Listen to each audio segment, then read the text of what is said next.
Hare Krishna, dear devotees. As some of you likely have seen, there's a lot of pain in the Sangha that I'm part of at the moment. I want to share my take on things. Now I've had a chance to listen to all points of view and facts of the situation regarding Srila Tripurari Maharaja's public rejection of Padmanabha Maharaj as a disciple. I have no desire to demonize or attack anyone, but rather present the truth as I see it, given the facts. I realize many will make instant judgments as to my motivation, and so be it. First, it's worth mentioning that, like many of you, I have deep affection for Padmanabha Maharaj, who I will refer to as Maharaj, as that's how I've known him. I like to think he will attest to that, given our relationship. I've known Maharaj for 3 or 4 years, listened to every single one of his recorded lectures in that time, worked on 2 promotional videos for his book, supported him financially in many ways, including taking the hit for his recent cancelled trip to the UK, where we also hosted him last year, arranging programs. He's been a teacher for me, even though I'm conscious, having listened to many classes of my own guru, much of what he shares is coming from Srila Tripurari Maharaj. That's what particularly inspired me about him, as well as many other undeniably nice qualities he has. My reasoning for mentioning all these things is to make the point that this video, it really is coming from a place of love and desire for truth. It's not about demonizing or even a fanatical or passionate desire to defend my guru. You know, I know that can come. But I've had my own previous guru traumas, like Maharaj, so I'm not afraid of looking at all things as objectively as possible. I care very much for him, as anyone who knows me personally knows, and I hope that will come through even amongst the pain I feel. I realize I may be a stranger for many of you.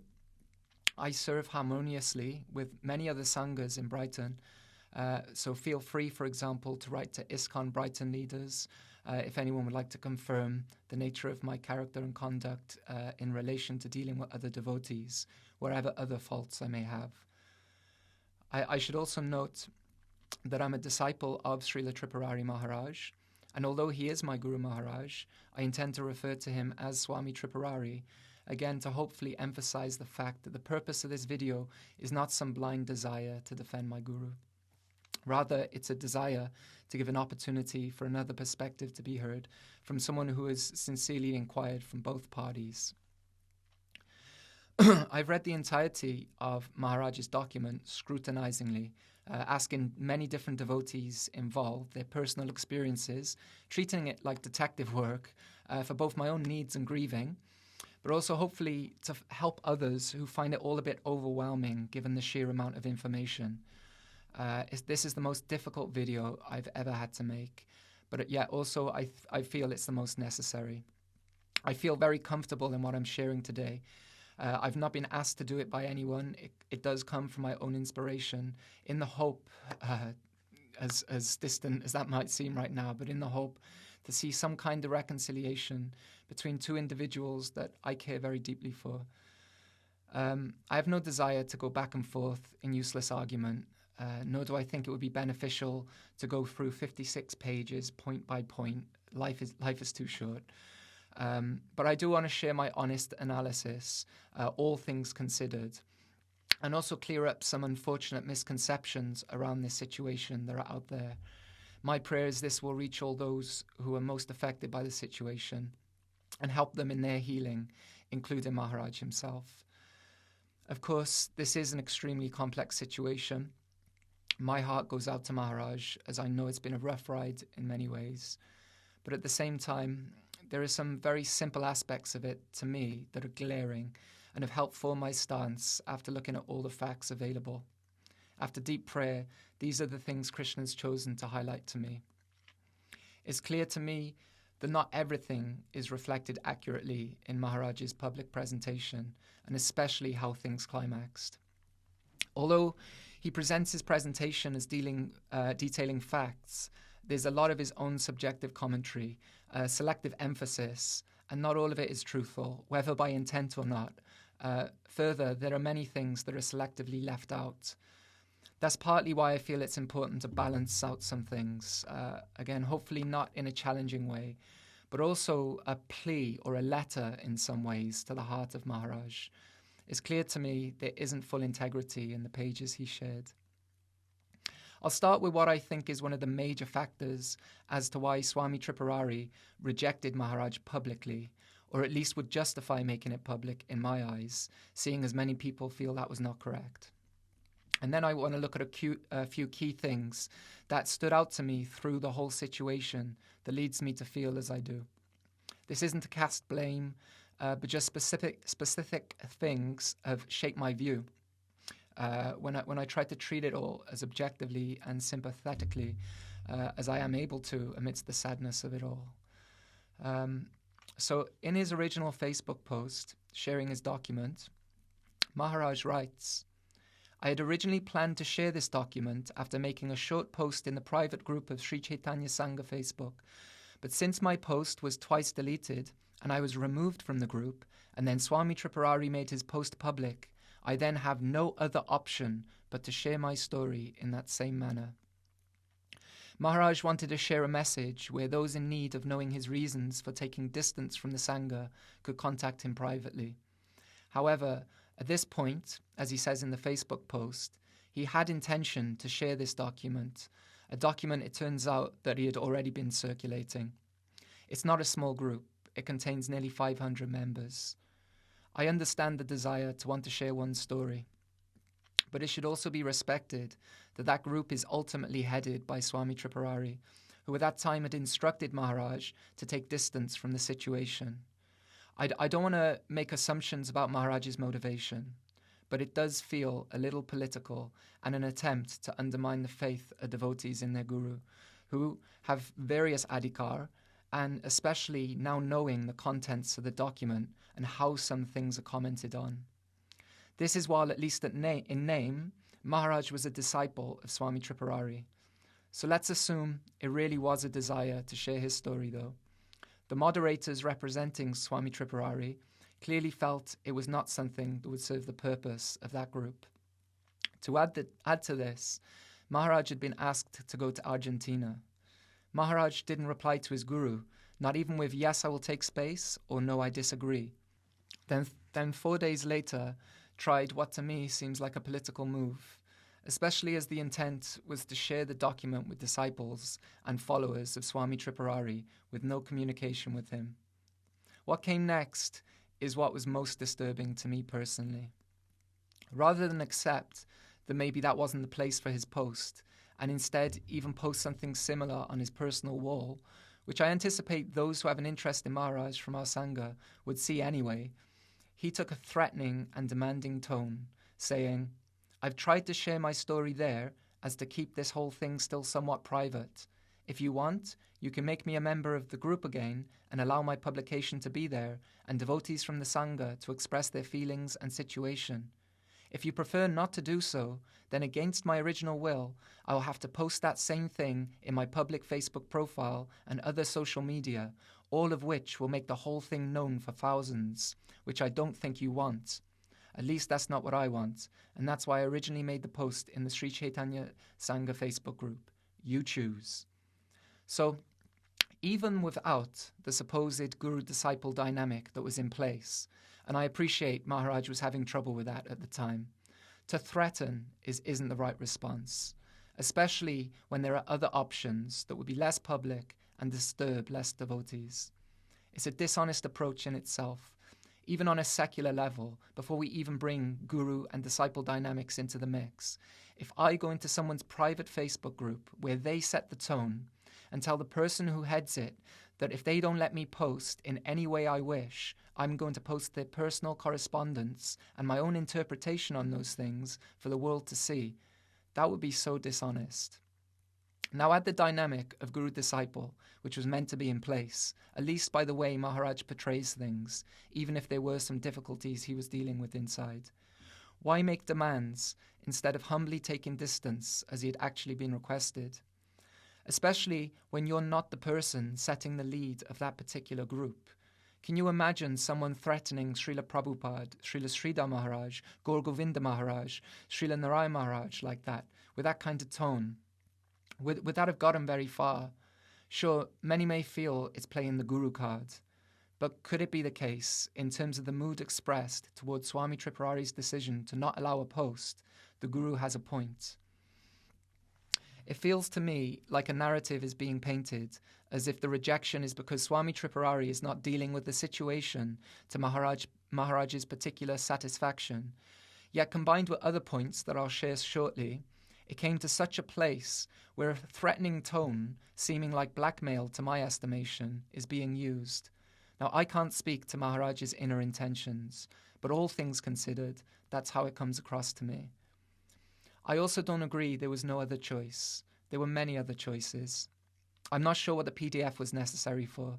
If someone chooses to contact you, let them, and share that right now you're feeling some crisis of faith or whatever you feel is worth sharing, and a level of detail according to the relationship you have with them. Why is it a necessity that every single person needs to know that level of detail? Again, I can't know your internal life, but it comes across like a need to preserve a certain image to the extent that the shraddha of others in their guru is not considered.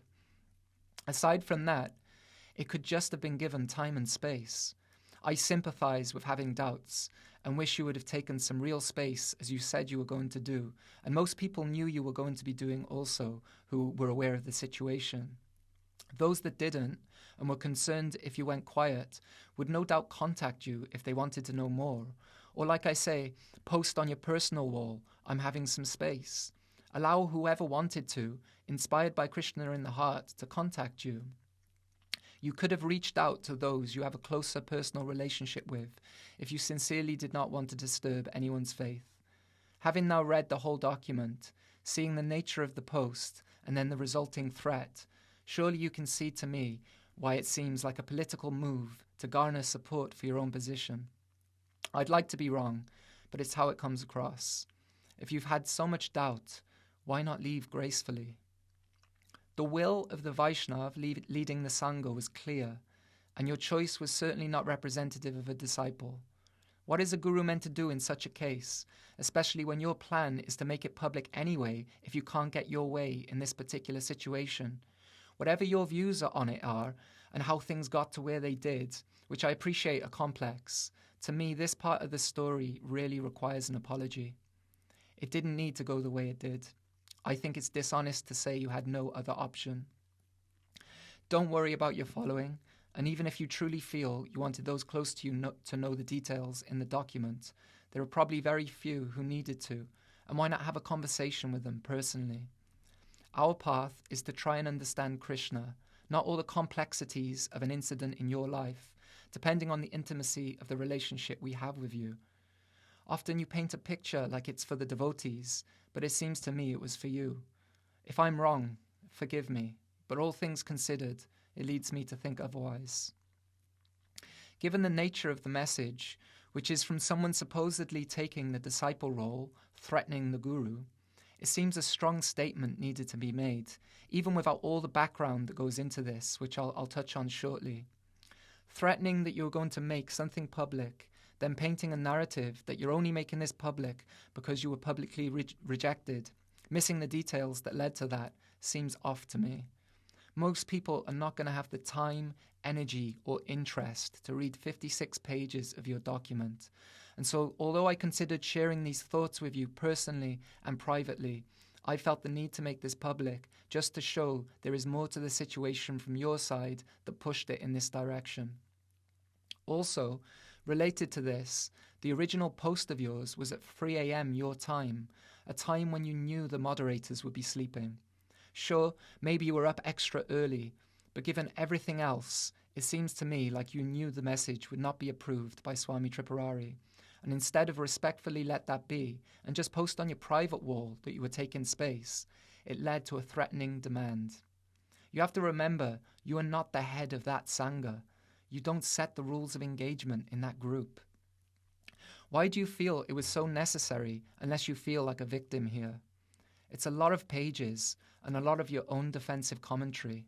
I understand you feel pain. I get that. but be honest about it.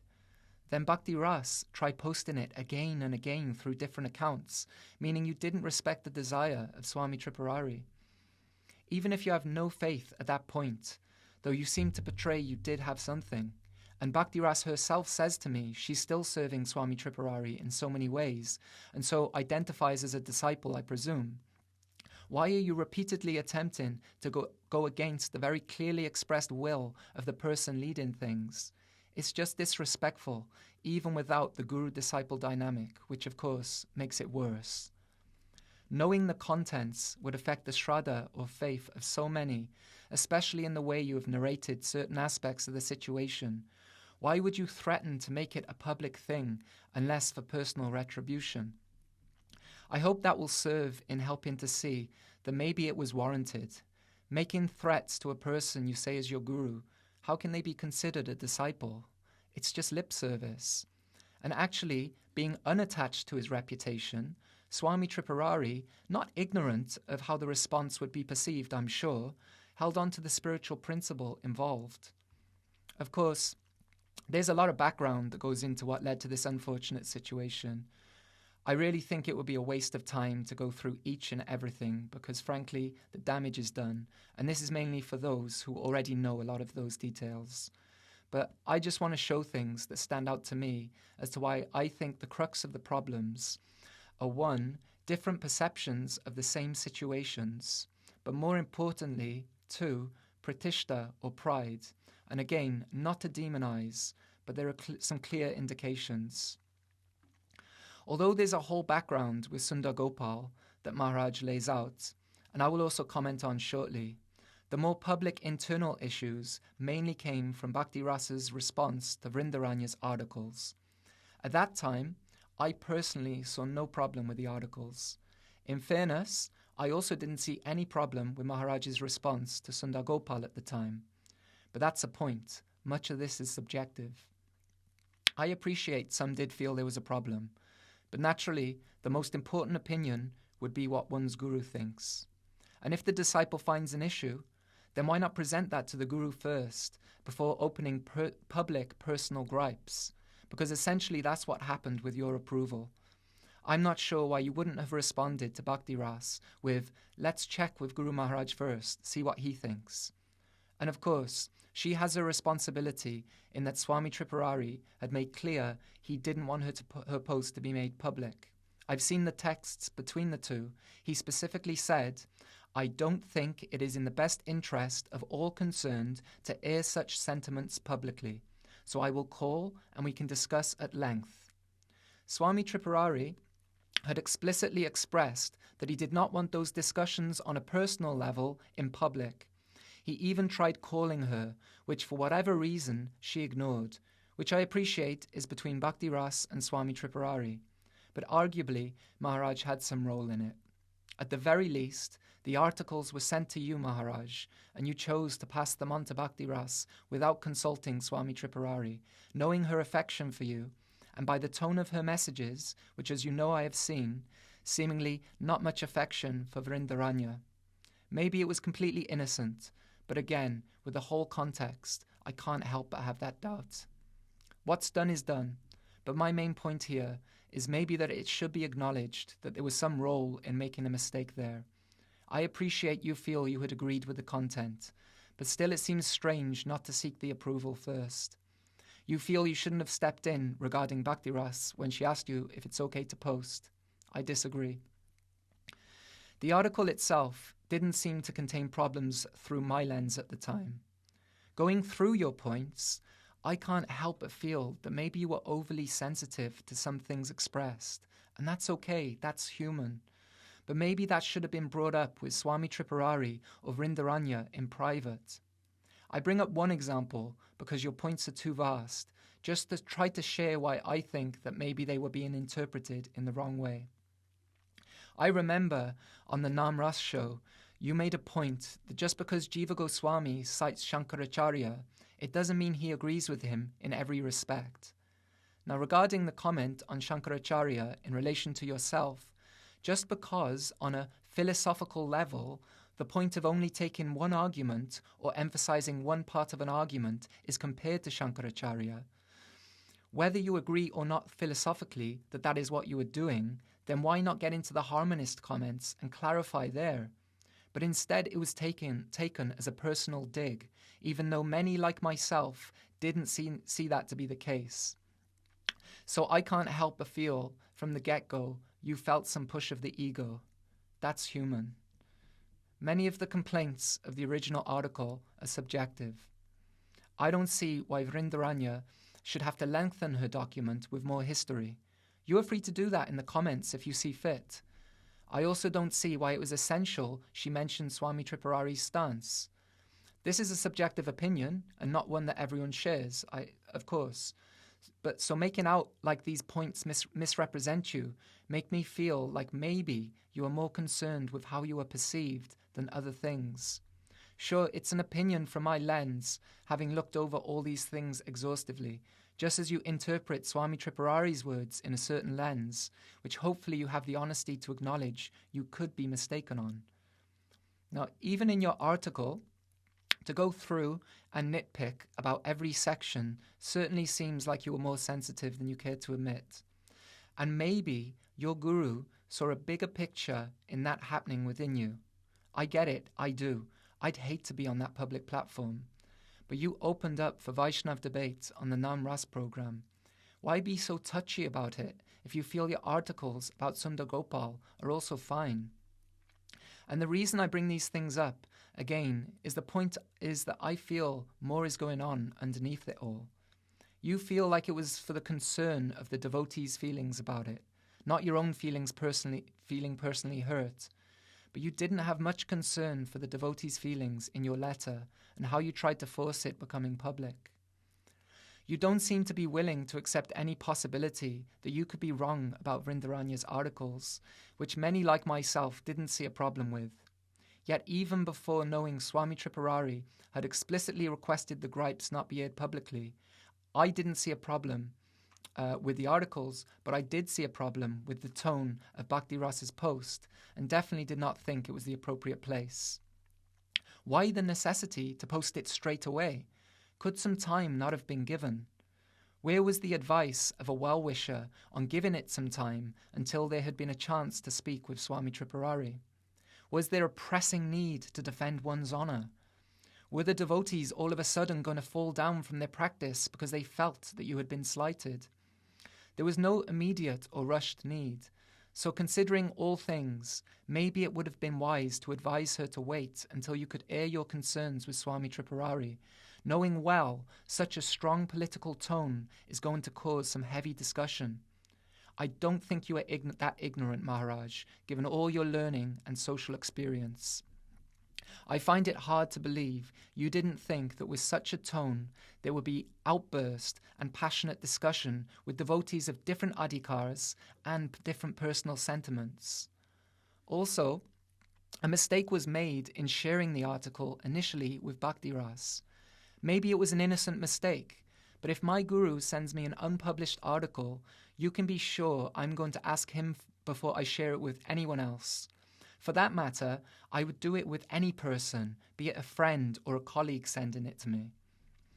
I can't see your inner motivations for doing so, but maybe it's worth acknowledging that it was a mistake that had been made in your relationship with Swami Tripurari and the trust he had in you before anything blew up. It may seem small to you, given all the things that came after, but to me it is quite significant, given your responses to other later situations, including the one I already mentioned regarding the rejection. Especially given we see the results that came by it becoming a public affair. It's not censorship or suppressing free speech. I disagree with that. It's trying to be sensitive to the fact that human emotions are difficult as they are, what to speak when they're broadcast for the world to see. Facebook becomes a wrestling Royal Rumble. Then it blew up, of course, and feelings were hurt. I think the next difficulty comes in you wanted it solved in a certain way. Swami Tripurari felt it should be solved in a different way, and that was continuously argued about. Okay, you disagree with how it should be dealt with, and you were given a lot of time to be heard by different devotees, but you also have to accept you can't impose your will on the person ultimately leading things. You were heard, but the overall analysis was disagreed with. I think you were missing the etiquette between guru and disciple. A lot of importance was being put on yourself, but ignoring the wider community. And while I appreciate some felt your solution correct, not everyone did, myself included. I wholeheartedly think every aspect of the personal side of things should not have been dealt with publicly on a group of nearly 500 people. At the very least, surely you can respect that I differ on my opinion with you on that matter, even if you don't agree. But doesn't the person who sets the tone of a private group get ultimate say? What to speak of being the guru? Any gripes or disturbances other individuals, aside from yourself, have with the situation and how it went should surely be brought up personally and privately with a guru themselves. Given how things transpired, I can't help but feel you were using the feelings of others to seek what you perceived as justice for yourself. There may have been misunderstandings about each other's intentions with words used between Vrindaranya and Maharaj at the heated time. But that is between them as adults to resolve, or at least take some respectful distance from each other. And I think Maharaj needs to acknowledge it is possible he also may have looked into some things wrongly. I think it's also important to note that in Swami Tripurari's responses, he didn't give full support to Vrindaranya in terms of every single minute thing that she said in that Facebook thread, which is how it's being perceived, but rather in terms of her defending herself on a public thread attacking her that should never have been there in the first place. I think the next big mistake was trying to be Swami Tripurari's guru. I've listened to him for over 10 years, so not much difference to Maharaj, and I never got the impression from him that Maharaj did in the way one expresses difference of opinion to their guru. There's a place for that, but there's also a tone and a submissiveness. Even from your own classes on guru, they do not reflect the tone you often approached your guru with on this quite small issue in the grander scheme of things. You have often quoted Pariprashna, but conveniently leave out the submissive aspect to that in your definitions. I think that is telling when looking at these things all as a whole. I think that issue was more pressing to solve for a senior representative of the mission than a squabble that shouldn't have taken place in the first place. It's not to dismiss Maharaj's and others' feelings on things, but it's risky to instruct the guru on how other disciples should be dealt with. Maharaj said his guru was lacking a certain experience to deal with this situation, the perception of the Sangha members of all this situation, and the potential effect of that perspective on their relationship with Guru Maharaj properly, and that in the name of overemphasizing the philosophy as being paramount, we may end up not dealing with other issues that require our attention. Maybe through Maharaj's lens, that was what was paramount, but as Maharaj his later threatening tone revealed, maybe, just maybe, Swami Tripurari was seeing something else that needed to be dealt with first, and each individual, if they felt issues, could of course at that point approach their guru with those issues and seek his opinion and advice, of course in a proper mood, not an instructing or demanding one. I totally appreciate that the situation is very different, but just imagine if when Srila Prabhupada kicked the 4 sannyasis out of ISKCON after claiming he was Krishna, if a disciple starts to come to Prabhupada and say, "No, you're doing this wrong. Wouldn't it be better you bring them close to you? Explain the situation and philosophy gently that you are not God," and so on.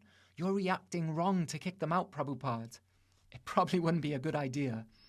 But Prabhupada acted as he saw fit, and indeed the long-term results were right. They became exceptional devotees due to their sincerity and surrender, even while being kicked out.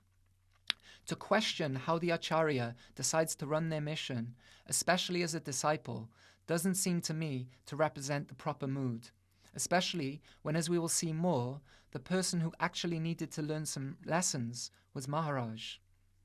To me, The relationship between Vrindaranya and Maharaj was a separate issue. The real issue was Maharaj's relationship with Swami Tripurari and the dynamics there. Without that in place, what is the use of other things? Would you criticize the way Srila Prabhupada chose to deal with different devotees at different times, sometimes soft, sometimes like a thunderbolt?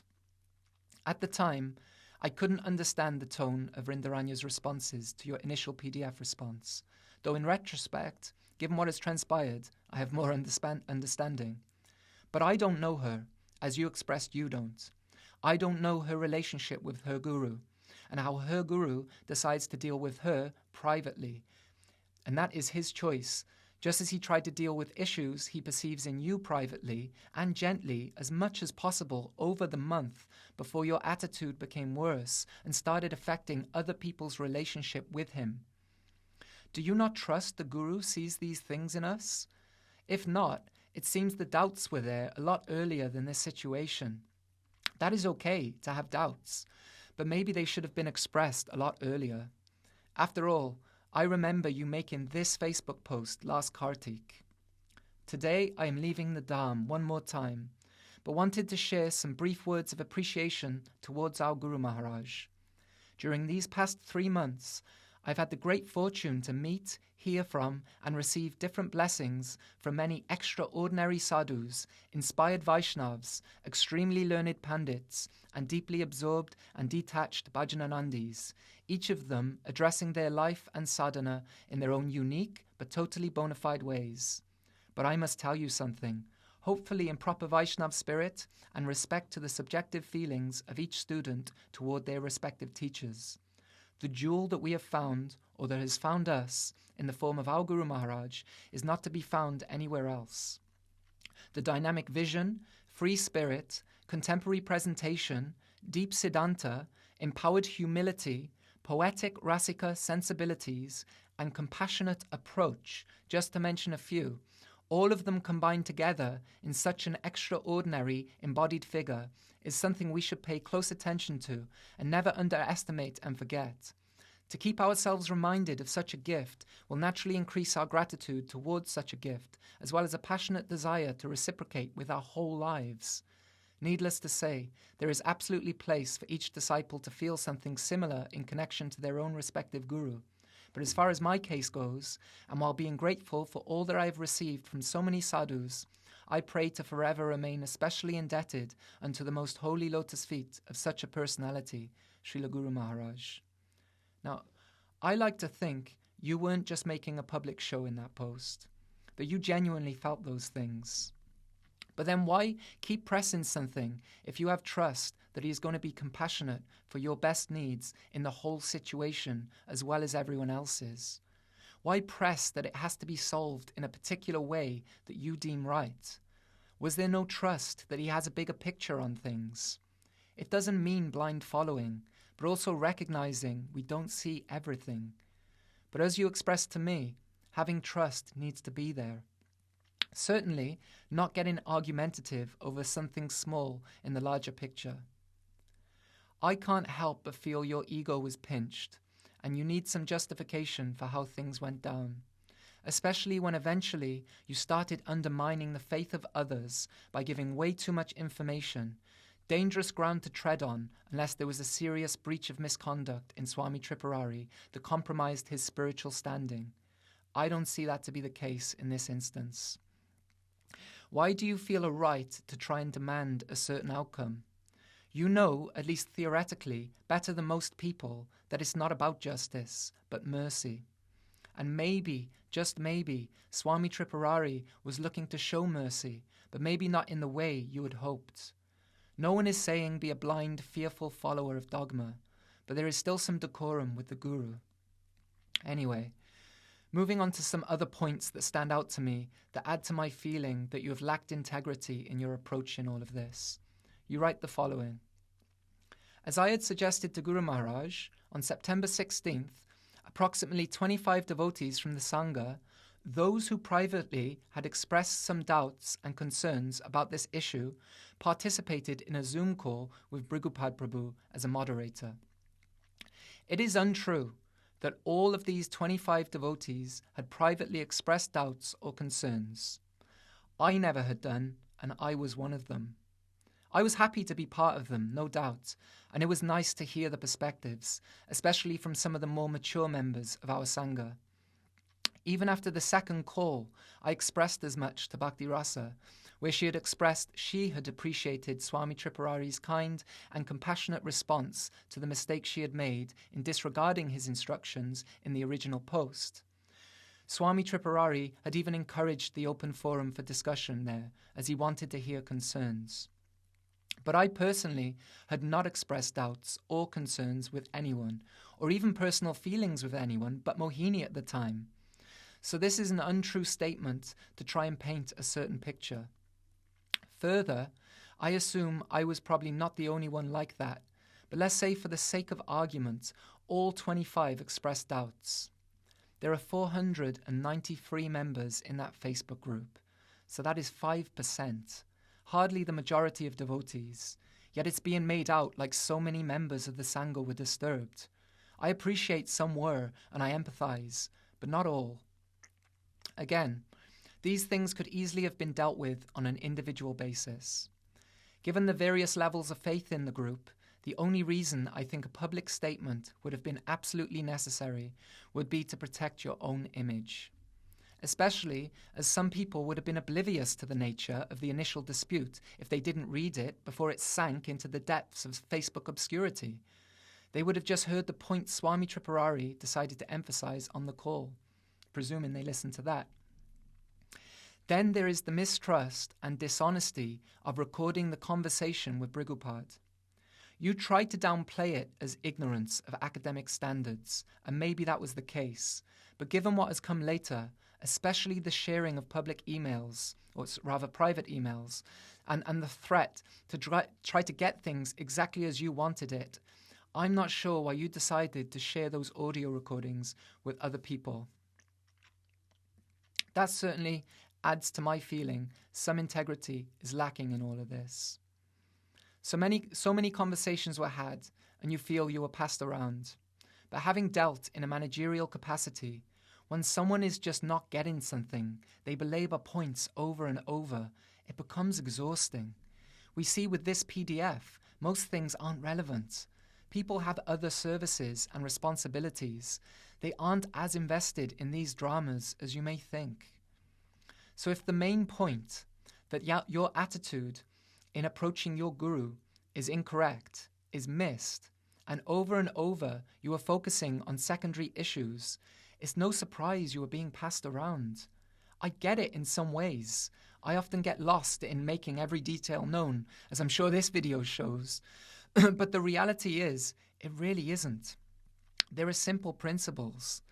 And again, in regards to the original article, not everyone perceived that situation in the same way you did, and as painful as it might have felt with what came after, ultimately, it's not your call to make as to how it should be dealt with. Swami Tripurari changed his mind on the public statement to praise you, and I can now see why. It would have been easy to quell the disturbance caused by all of this, make the statement, and move on, allowing you to feel like you were right in every aspect of the situation. But upon reflection, it is really upholding the principle that first needed to be established, which of course is what led to this disturbance, the dynamic between the disciple and the guru. Trying to deal with your pride in it all so it would not manifest into a worse situation. I feel if anything, in changing his mind, he was being biased toward you, by making dealing with your problems the priority at the risk of confusing so many other devotees who are in support of you. Couldn't it be that Swami Tripurari realized it would not be healthy for you to make such a declaration at this time? He gently tried to work with you, and sometimes things were cooler, and then you would let it eat you again. It's a shame, and time has shown he was right in his estimation, given your later threat. Another thing not accurate, and that brings your integrity into question for me, is when your situation is compared to your experience with Sundar Gopal, which you often try to downplay. One thing is you say only a small section of his followers were disturbed with your presentation.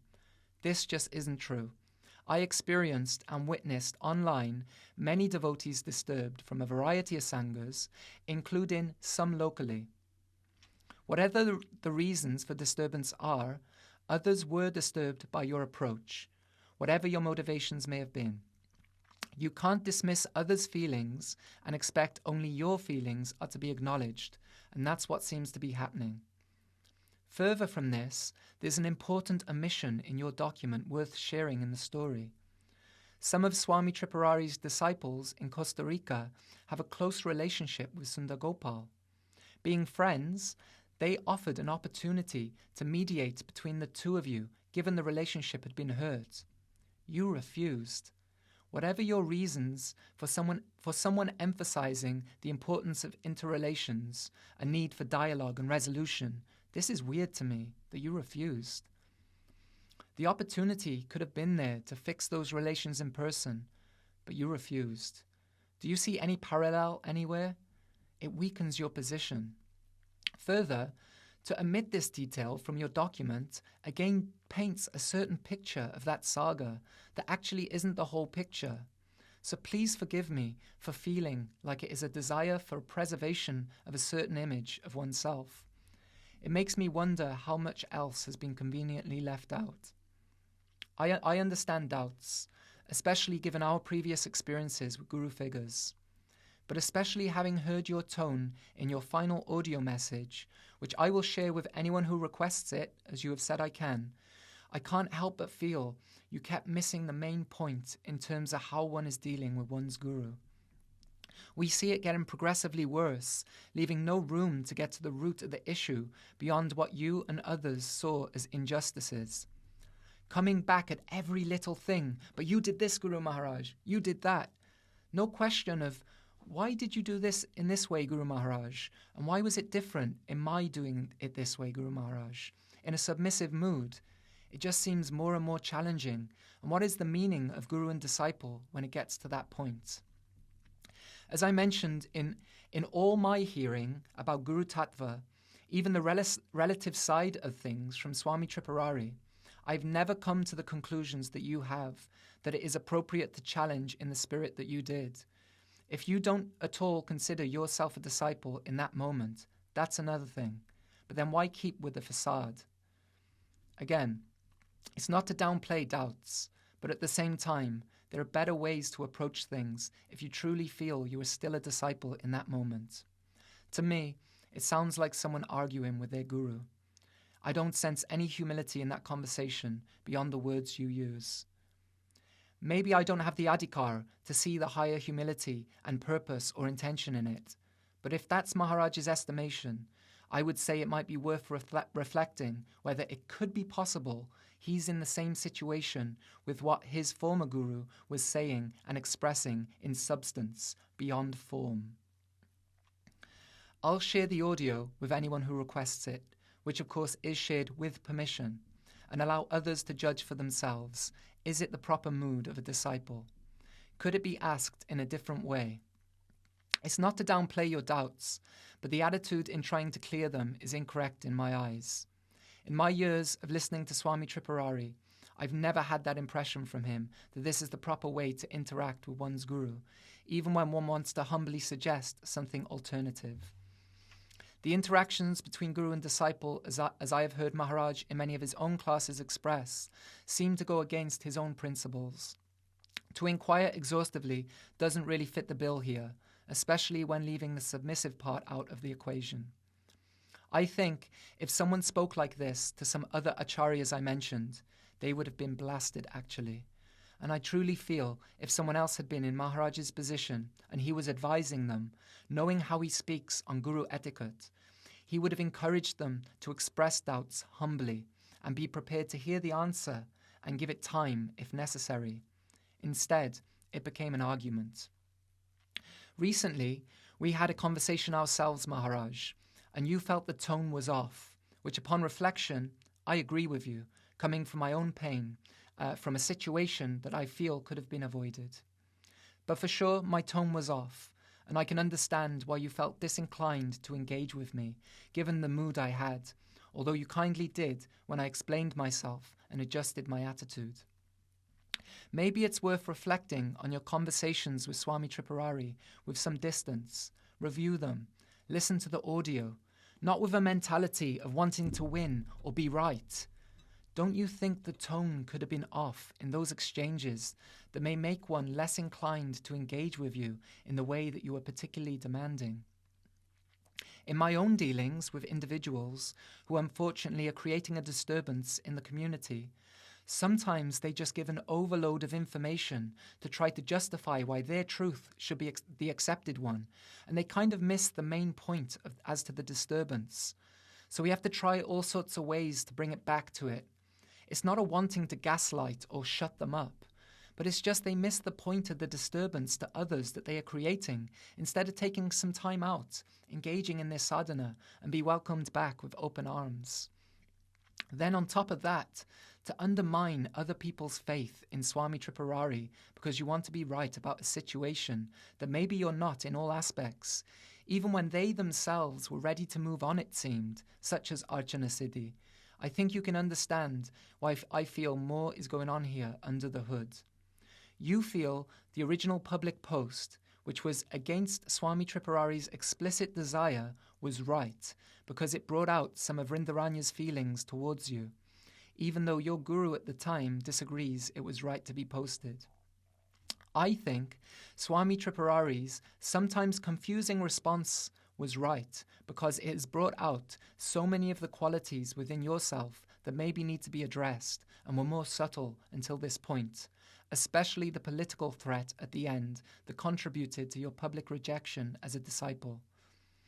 Now, I understand that you felt yourself at that point you could not move on, but I think there could have been many better ways to handle it than the argumentative spirit, and instead taking some time away from the situation fully.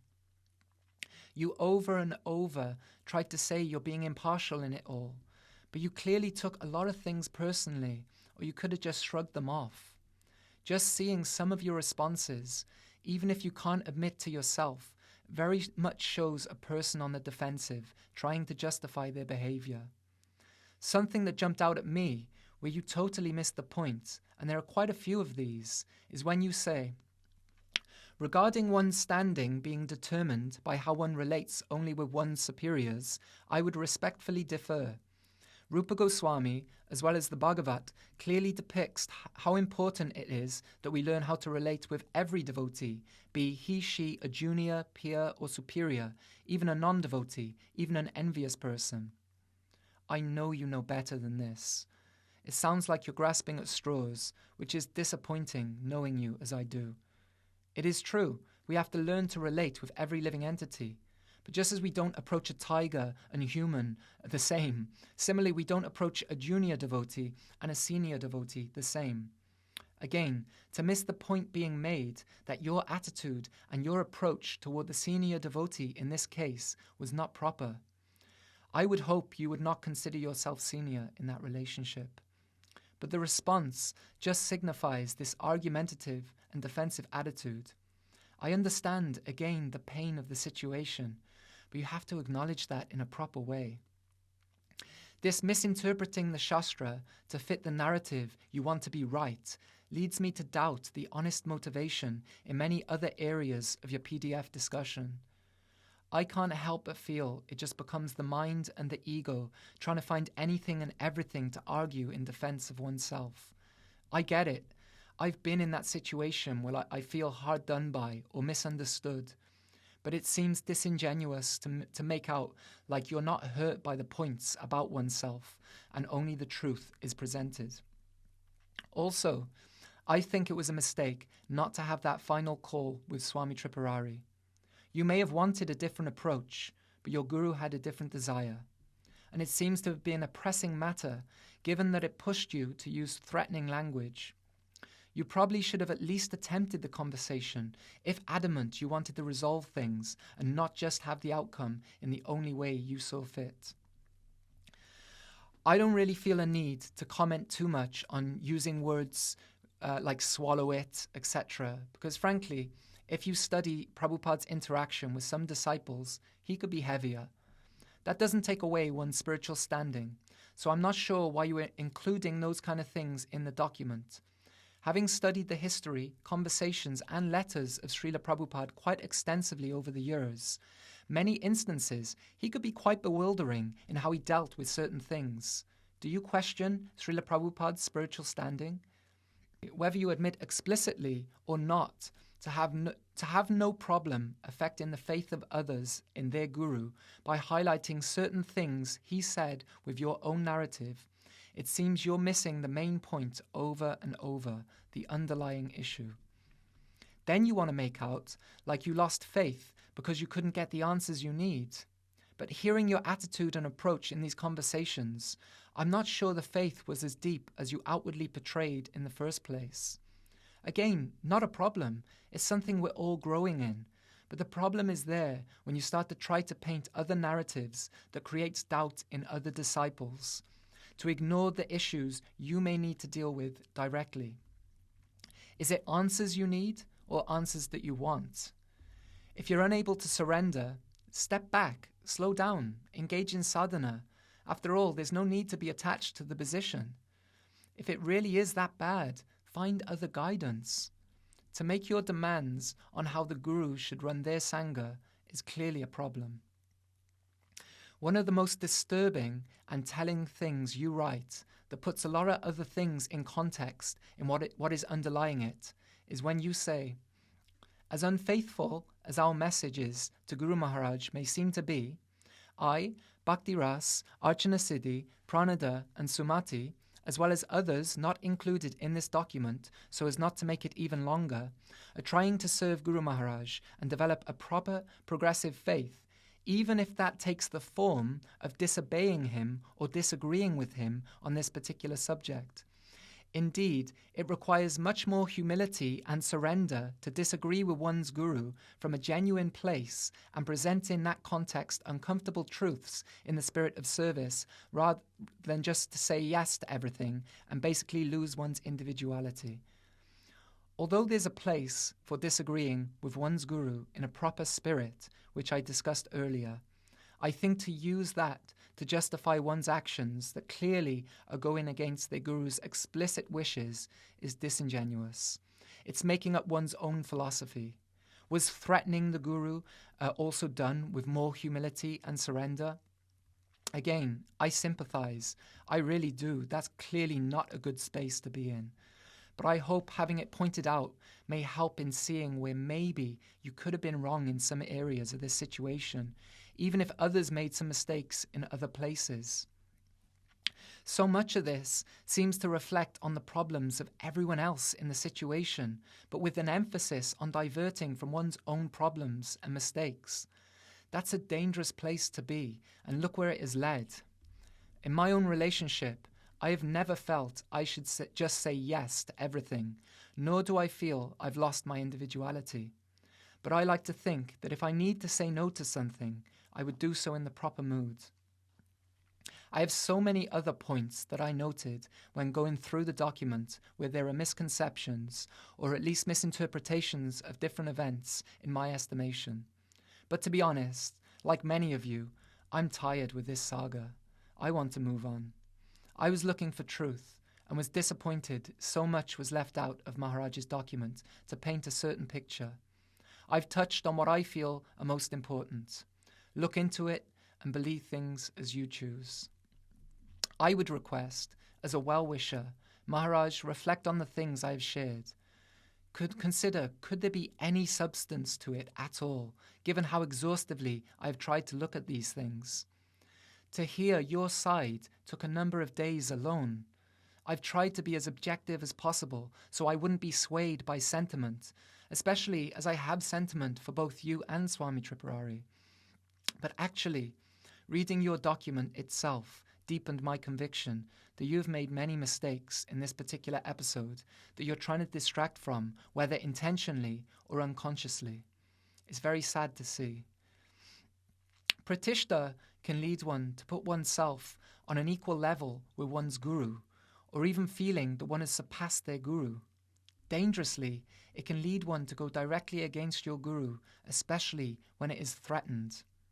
I can't claim to know your inner world, Maharaj, but too many pieces of this puzzle make me think that this is what has happened, especially with the culmination of the threat at the end. You can say that's just my opinion on it, but the same can be said for how you have interpreted some of the events in your document.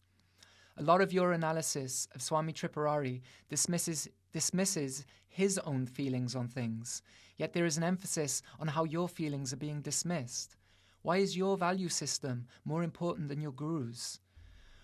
Wouldn't it have been better to take some distance before such drastic actions that disturb the faith of others, even if you felt you needed to take shelter elsewhere ultimately? This is how the situation reads to me, even just reading your document, what to speak of the other details I've learned in my investigation, if you will.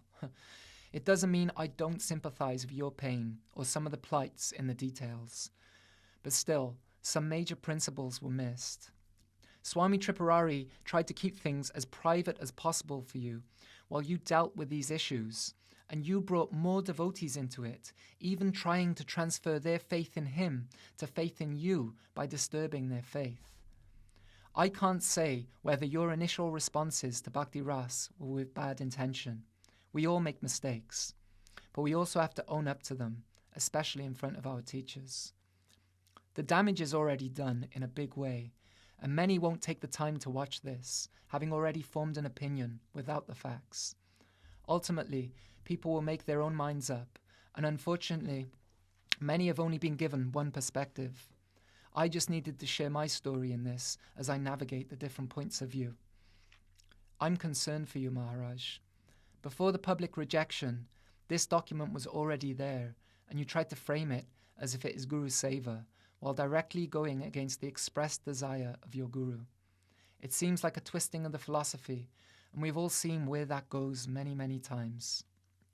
You say you are following what Swami Tripurari has been teaching for the past 15 years, but in truth, you're following your own understanding of what has been taught. As I say, I've listened for over 10 years, and I haven't come to the same conclusions. Now, when you're being told directly what he wants, directly, you're deferring to your own understanding of the Shiksha over Swami Tripurari's direct words. You feel you can't go on serving Swami Tripurari. So be it. Many of us have had a different experience of him as someone who does listen to doubts and is compassionate. I believe that was your experience, given your previous declarations, unless there was also dishonesty in those too. So clearly, there may have been more that was trying to be shown to you. And as an outside observer, that's quite clear to me. Especially because, as far as I can see, there hasn't really been any problem in his conduct beyond the way you and some others personally feel he should have dealt with a squabble amongst God siblings that shouldn't have been as public as it was in the first place. Then, you kept missing the point that you shouldn't try to impose your own frame of reference on your guru, and unfortunately, it spiraled to the sadness that we all experience today. I can't imagine being in your position through it all. It's painful. I pray that you will do some serious internal reflection and give it some time in light of what I've shared. And if I'm right, do the needful. For all your great qualities, you're not infallible to being clouded by pride. In fact, it can make it harder to detect. I think your need to be right on every single point has made you blinded to the main point, unfortunately. And many of the situations surrounding this just were not your call to make. You were trying to be the guru in how it should be dealt with for the benefit of all. Hopefully, you'll respect where I'm coming from, given what I've presented, and that it doesn't come from wanting to demonize you or create a false picture of you, as I've heard you and others suggest may be happening. I would want no part in that kind of thing. If I'm wrong in my estimation of the situation, may time reveal that to be so, and I pray that I deal with it appropriately. And if there is any substance in what I say, I pray for Maharaj being able to see and respond appropriately, even though it may seem harder and harder with the gravity of the situation. If you think there is any truth in the way I perceive the whole situation, I pray you can find it in your heart to ask for forgiveness for your actions where you may not have acted appropriately, knowingly or unknowingly, even if you still feel your faith is taking you elsewhere. If you don't think the threatening tone that led to this becoming public needs to be apologized for, I can't help but feel you were deluded, as much as it pains me to say it. If there's any substance to what I'm saying, I know you know the devastating effects of Vaishnava aparad that can come on slowly, subtly, and gradually. I know if anyone can come through this, it is Maharaj, no matter how embarrassing and public it may have been and become in some ways. I know deep down he's pursuing truth and spiritual ideals.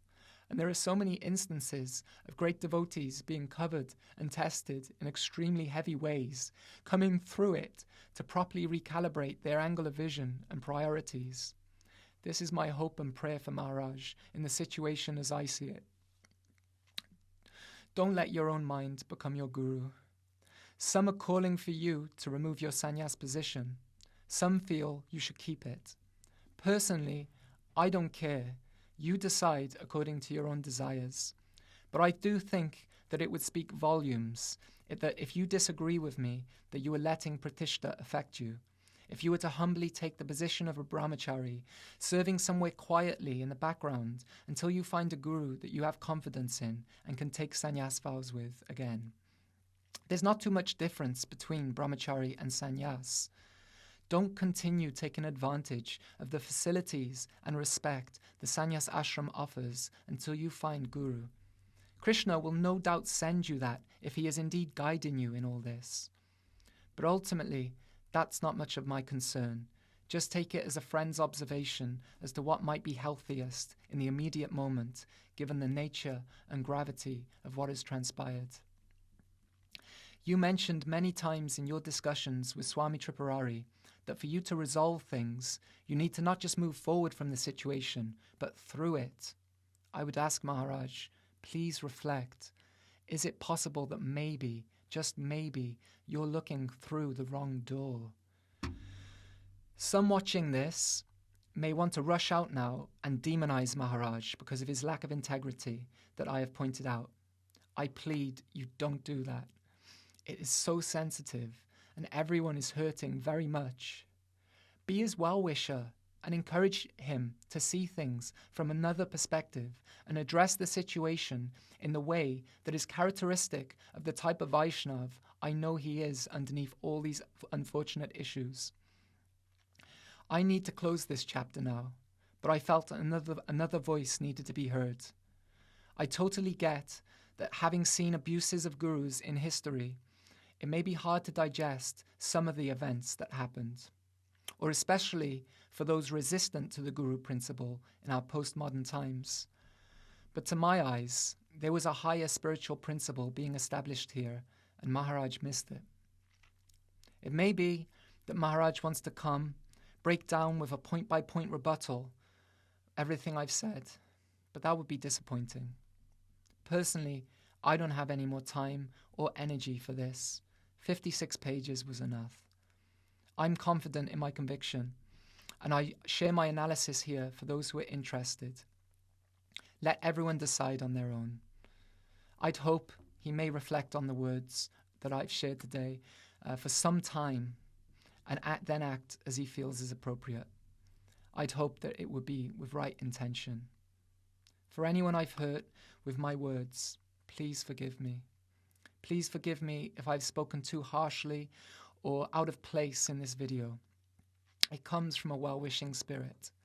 I truly wish Maharaj all the best in wherever his decisions take him.